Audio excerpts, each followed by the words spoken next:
is where Hague is specifically accused, if anywhere, by historians of butchery, in that he had assured a worried Prime Minister, Lloyd George, that if the initial attacks did not achieve their objectives, the campaign would be abandoned.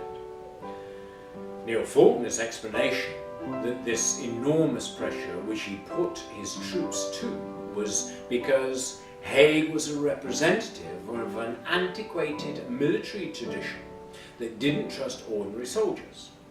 Seligman and Woods countered by saying it was pragmatism and crisis that drove these decisions of autumn 1917.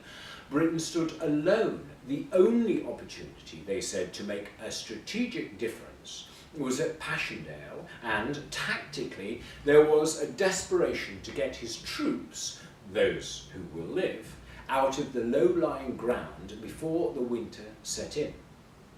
The Italians were stuck fighting the 12th battle for the Alonso.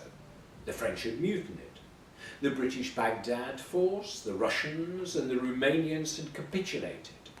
Gallipoli had failed. U-boats were draining Britain dry. The Americans were not in yet, and his chief intelligence officer had again misinformed Hague that the Germans were about to fold.